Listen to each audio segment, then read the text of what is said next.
production. Yeah. Looking past swag rappers, cause none of you pieces of trash matter. And it's time to whoop ass as soon as the glass shatter. I'm letting my foot smashing in the abdomen. Climbing up the ladder, cause you stooges is sweeter than Pat Patterson. As long as I'm the baddest, you never hearing the bragging it. Another Wrestling Bios collab, I know they mad again. Step up in the booth and start battering. The beast taking action, so I'ma lead the chatter to the weak. Hell yeah, getting drunk without a kid. What? Hell yeah, middle fingers in the air. What? Hell yeah, just throw me another beer. What? Hell yeah, if you feeling what you hear, give me a hell yeah. 2002 was a pretty bad year for Stone Cold Steve Austin. The Invasion storyline had wrapped up and Stone Cold's run as a bad guy hadn't been as successful as Austin hoped. Steve Austin also failed to win the 2002 Royal Rumble and he failed to win the Undisputed title at the No Way Out pay-per-view. Stone Cold then refused a big money match with Hulk Hogan at WrestleMania, and along with all of this, there were lingering neck issues that were causing problems. Away from the ring, Steve was having marital issues, and Steve himself said that he was living way too fast during this time period.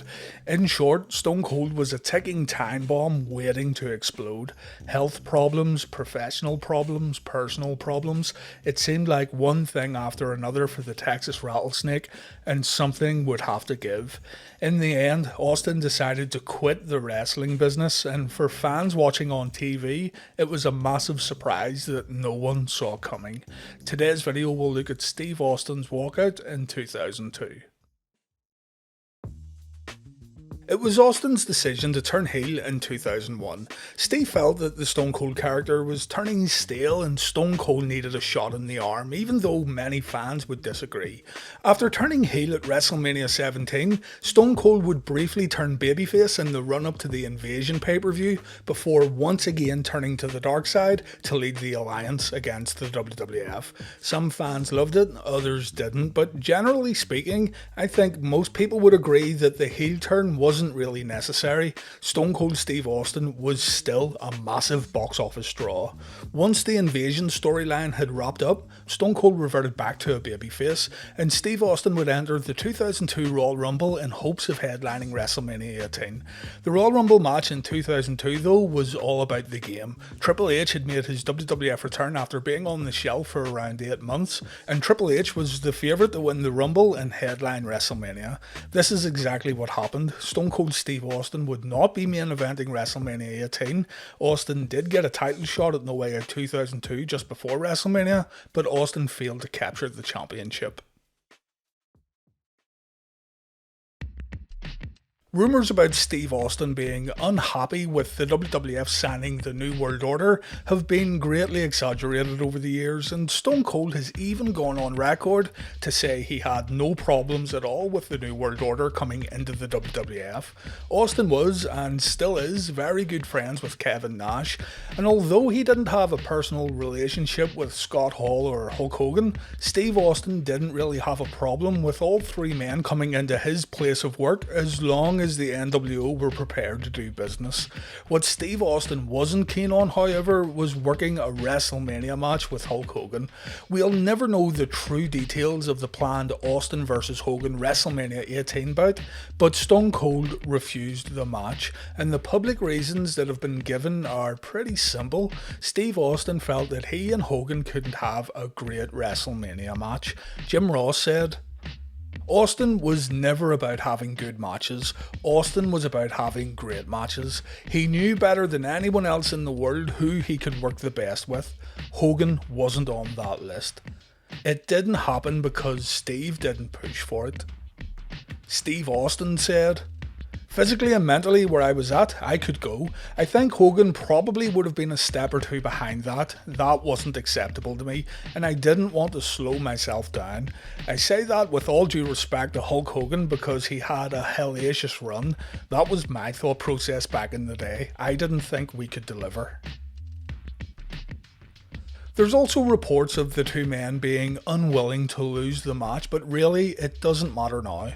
Hulk Hogan would end up facing The Rock at WrestleMania 18, and as mentioned earlier, Royal Rumble winner Triple H would face Chris Jericho for the Undisputed Championship.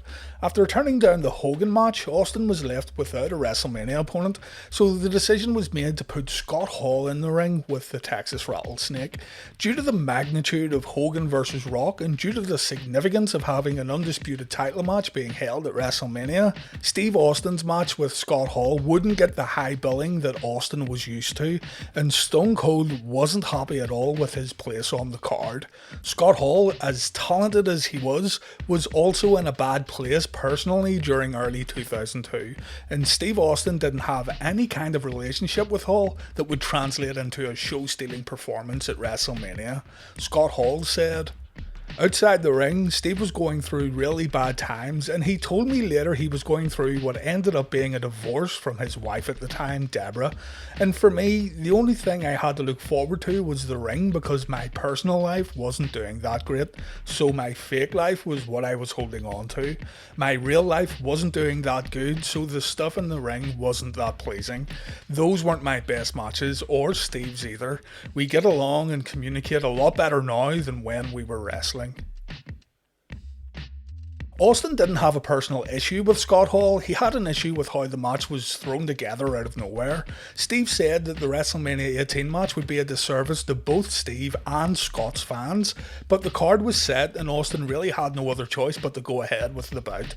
More problems came up when the finish was discussed among creative. The initial plan was to have Scott win the match. Jim Ross approached Vince McMahon to protest this decision, and word somehow got back to Stone Cold that the planned finish would see Austin getting pinned in the middle of the ring.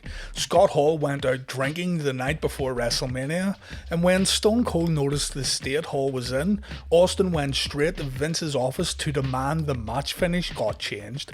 McMahon pretended to acquiesce with Stone Cold's wishes, even though Vince had changed the outcome before WrestleMania 18. Steve was already booked to win the match. Hall and Austin went out at WrestleMania then, and the match wasn't bad. It wasn't a show stealer by any means, but if Hall was as hungover as what's been reported, then he actually done pretty well here, all things considered. I don't think Hall gets enough credit for his selling of the Stone Cold Stunner either. Stone Cold won the match, but he was still extremely unhappy. He wasn't just upset with the creative aspects of his character, he was slowly becoming enraged with how things were developing.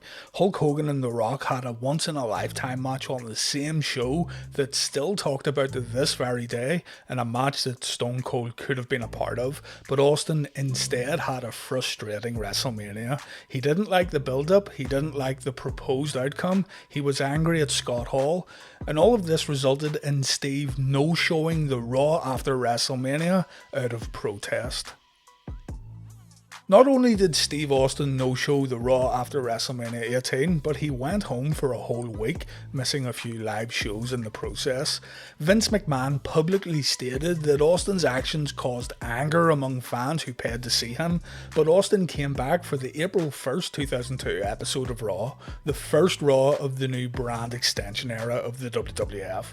This show was centered all around Stone Cold. Ric Flair and Vince McMahon would attempt to sign Austin to their respective brands, but in the end, Austin decided to go with Monday Night Raw. What's notable here is that the final segment that featured Stone Cold Steve Austin drew the biggest number of the evening, proving that Steve Austin was still a huge draw at the time. Stone Cold was immediately placed back in the main event picture. Rock and Hogan had moved to SmackDown, so there was a little room here for Austin to go back into the spot where he rightfully belonged. A rivalry with The Undertaker began. Both men wanted to become the number one contender for the Undisputed Championship, and so a match was booked at Backlash featuring the American Badass taking on the Texas Rattlesnake. Austin lost the match. Special referee Ric Flair counted Austin's shoulders to the mat, even though Stone Cold had a foot on the rope. And in the main event of the evening, Hulk Hogan defeated Triple H to become the Undisputed Champion. At the Judgment Day pay-per-view held in May of 2002, Austin defeated The Big Show and Ric Flair in a handicap match. The story going into this one was about how the Big Show betrayed Steve Austin by joining the NWO and Ric Flair, but even on paper, Austin versus Big Show and Ric Flair sounds like a match that was drawn out of a hat. Jim Ross talked about this recently on his podcast, and Ross said that a big problem around this time period was that there were no viable opponents for Stone Cold Steve Austin, but I don't necessarily agree with this statement.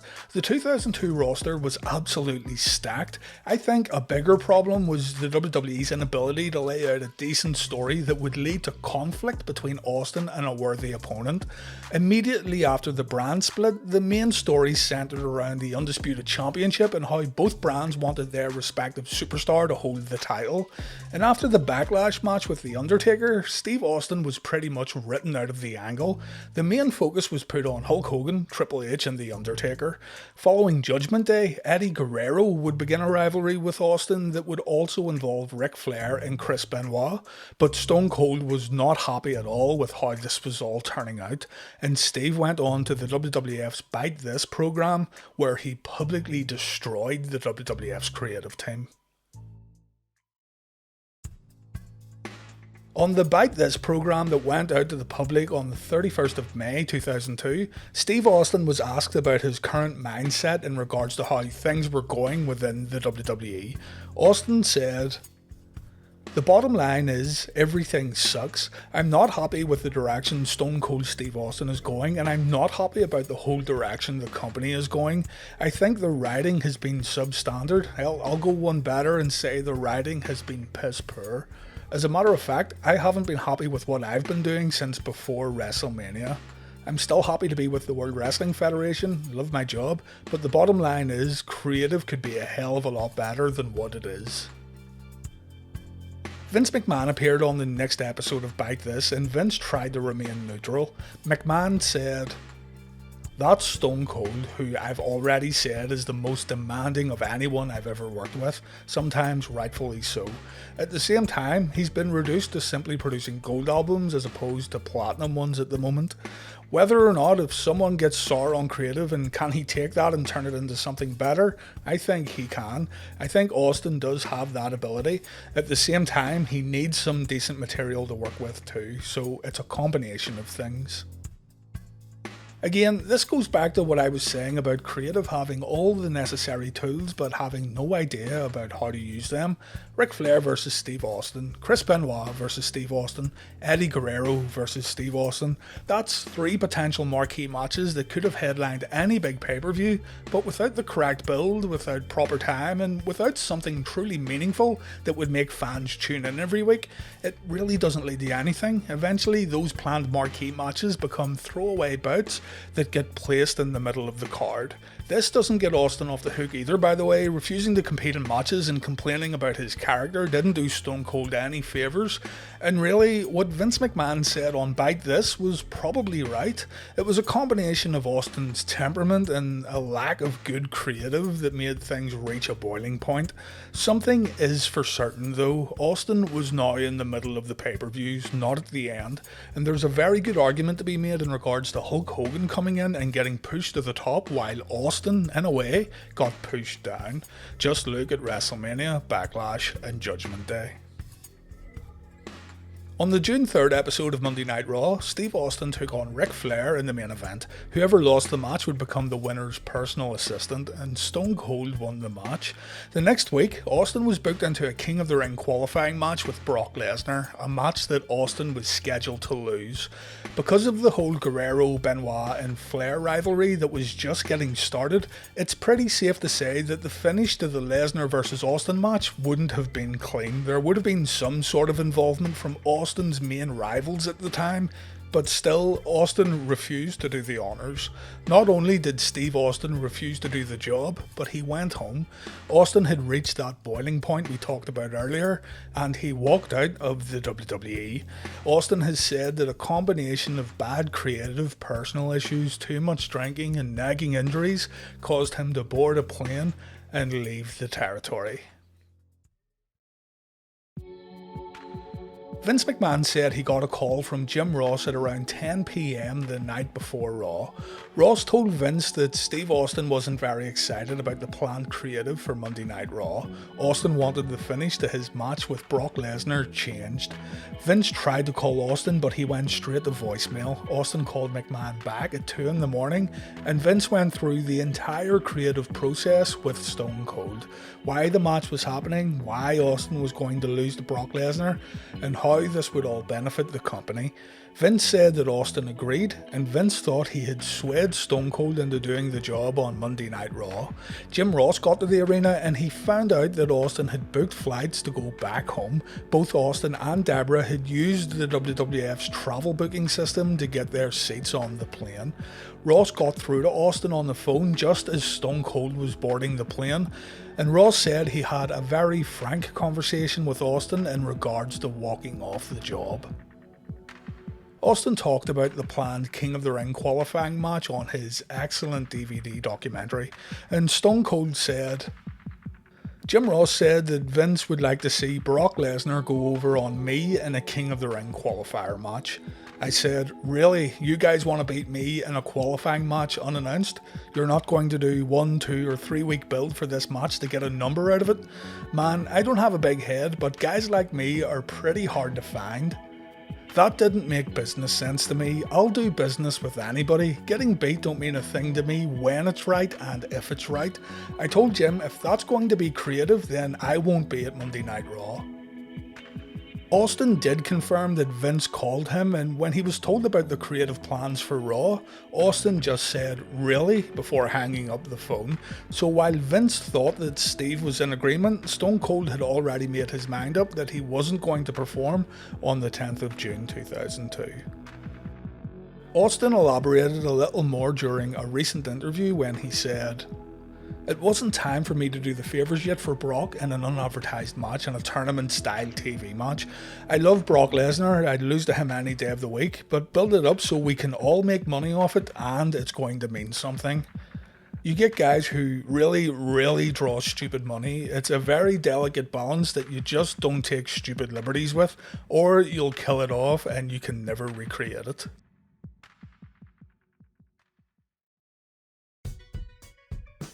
So how did Vince McMahon and the World Wrestling Federation deal with this on TV?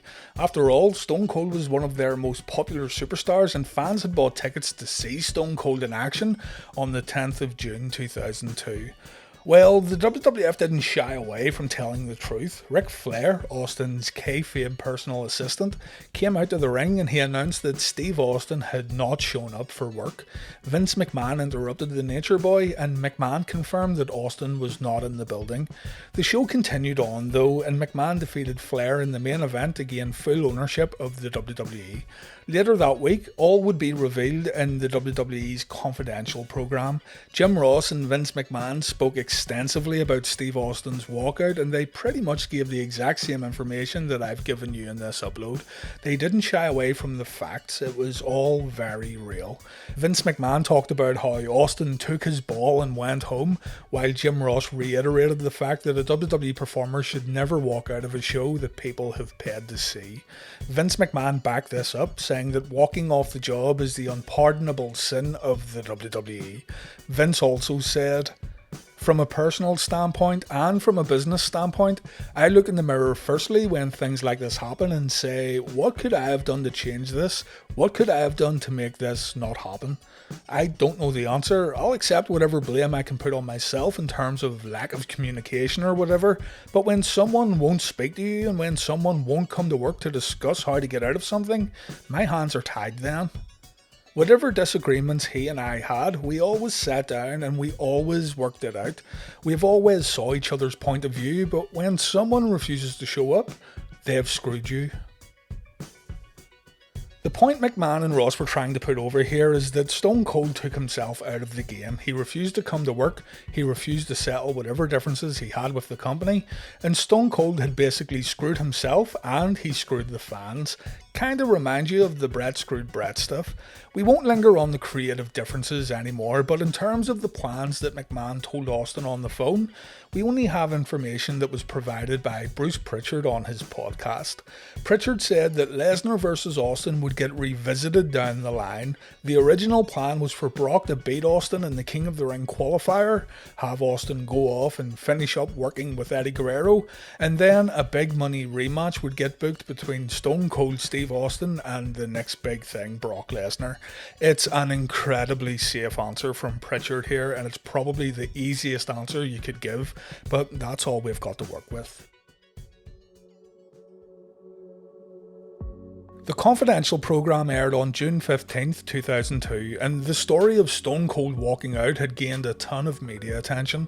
2 days later, Vince McMahon decided to discuss Steve Austin's departure on Raw. McMahon confirmed that Steve Austin is definitely gone, but he hopes that one day he will return. Vince said that Austin has a lot of explaining to do and a lot of apologising to do if he ever does come back. McMahon talks about how Austin had walked out after WrestleMania 18, yet the company brought him back in, and Vince says Austin owes an apology to the boys in the locker room, he owes an apology to the company, and he owes an apology to each and every fan in attendance. The whole story about Jim Ross's phone call to Austin was laid out for all of the fans to hear, and Vince McMahon says the company will continue on without Stone Cold Steve Austin.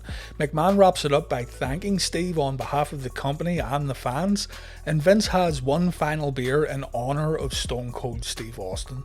To make up for the lack of an advertised superstar like Steve Austin, SmackDown superstar The Rock made an appearance at the end of Raw, and The Rock cut a promo that was pretty much devised to take shots at Stone Cold Steve Austin.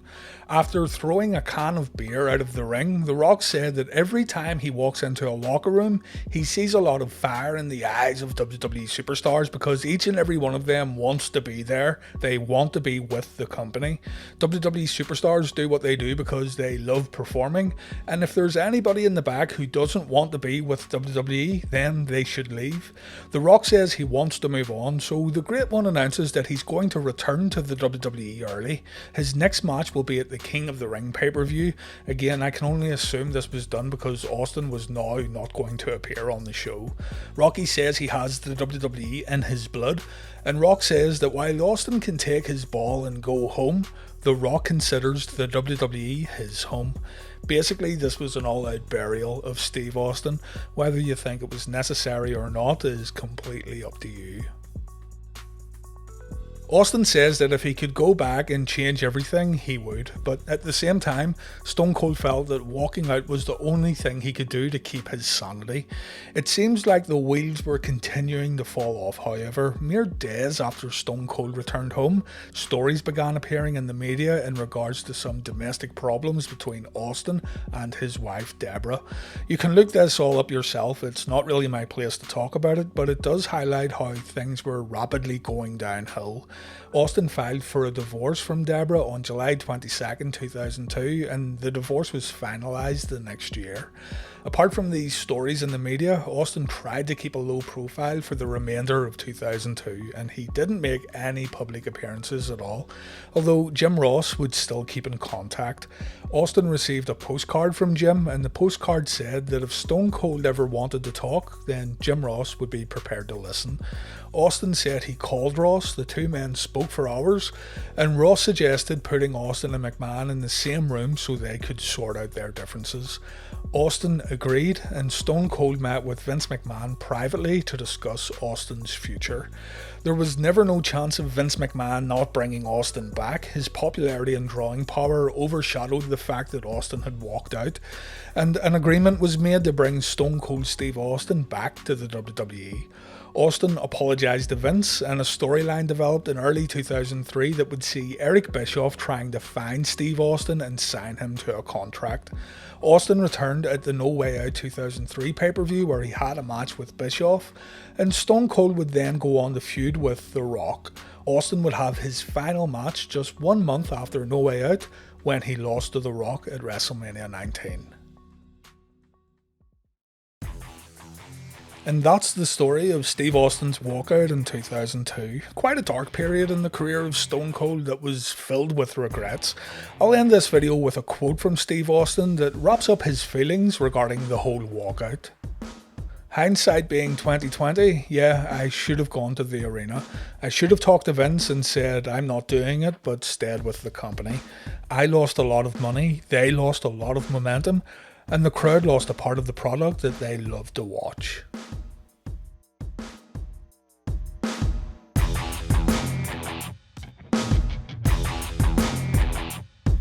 Big time main eventer, it's the #1 stunner. All it take is one finish, have him known for one stunner. The tough son of a gun, gotta keep it 100. Even went face to face with the Reaper one summer and survive. Gotta thrive, what it need to be defiant in the league to succeed. So I'm leading the alliance, never do it for the greed or the salary.